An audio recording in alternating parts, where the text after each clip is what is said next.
This short video introduces the history of Jewish feminism to better understand contemporary concerns and debates. Although there are many definitions and particular expressions of feminism, I find it is useful to share a common definition of Jewish feminism at the outset.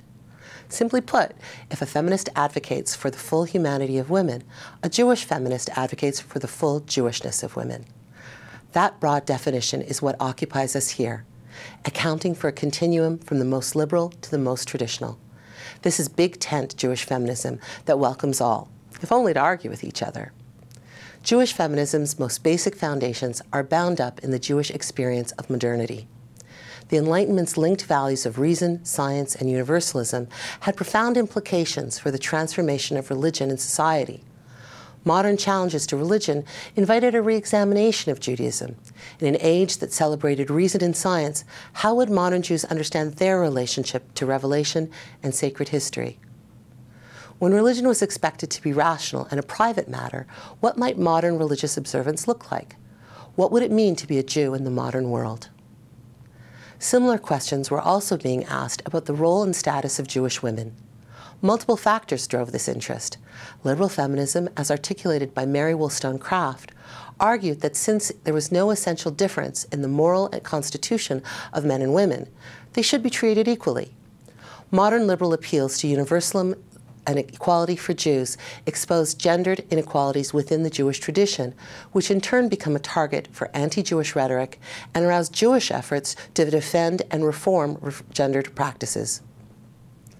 Affluent Jewish women, doubly excluded from European society and culture by virtue of their sex and Jewishness, participated in these conversations through salon culture and women's charitable organizations. These secular spaces would create opportunities to discuss and disseminate modern liberal ideas about gender and religious equality that would quickly gain currency in the public sphere.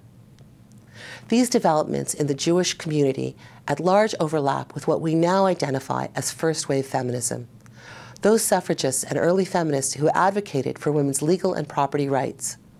They laid the groundwork for what we think of as contemporary feminism. Beginning in the 1960s and 1970s in North America, and more globally in the 1980s, second-wave feminists broadened the conversation to address a wide range of social, legal, and political issues that contributed to gender inequality. Many Jewish women had been active, in fact, many had been leaders in the women's liberation and gay liberation movements. In the 1970s, Jewish feminism rapidly changed from a private, scholarly, and virtually underground movement to a vocally public force to be reckoned with when a small feminist group named Ezrat Nashim issued their call for women's equality at the 1972 Rabbinical Assembly of the Conservative Movement. Their manifesto called for the resolution of a systematic gender inequity in Jewish law and custom. Over the past 40 years, these calls for change were overwhelmingly enacted in the non-Orthodox world and have provoked response in the Orthodox world as well. From the 1980s to the end of the century, Jewish feminist scholars increasingly turned their attentions towards in-depth analyses of Jewish history, life, and thought, generating a rich, diverse, and interdisciplinary body of feminist scholarship in Jewish studies. Think about what has become the norm over the decades in the liberal and progressive Jewish world. It is now commonplace to have female rabbis and cantors, minyans that include women, liturgies reflect inclusive language, women recite blessings and chant from the Torah, girls are bat mitzvah, women serve at every level of synagogue and community leadership, gay rabbis and same-sex marriages have grown in acceptance. While modern Orthodox Judaism has increasingly welcomed opportunities for more inclusive gender practices, Judaism's most traditional voices speak loudly against feminists and feminism. Indeed, the conflation of feminism with wrong-headed modernity and its threats to traditional life is still a common theme in anti-feminist Orthodox rhetoric. Orthodox thinkers characteristically affirm an account of sex difference that is divinely ordained, religiously binding, spiritually empowering, biologically evident, and socially indispensable. Yet even within that vision that seems so antithetical to feminist critique, there are women and men who believe that feminism's ethical vision of gender justice must be compatible with Orthodox Jewish life. Feminist orthodoxy assumes a halakhically observant framework. Over the decades, Orthodox feminists have become more learned and more adept in wielding their textual expertise to interrogate many of the most problematic, androcentric, and masculinist dimensions of Jewish tradition. In 2014, the impact of feminism on the Orthodox world is undeniable.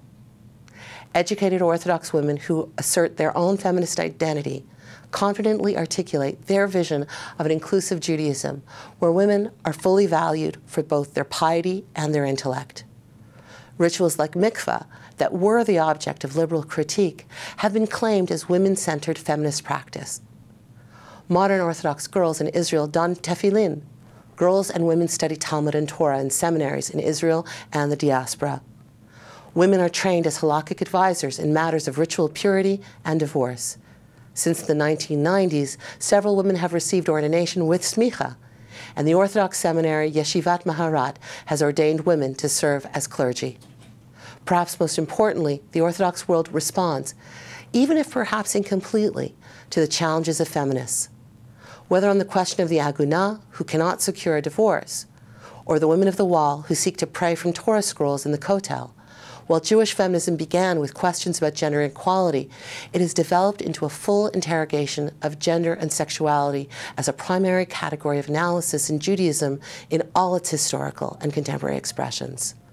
We find ourselves in a Jewish world that owes its rich diversity to a chorus of voices that continue to respond to those questions aroused by the Jewish encounter with modernity.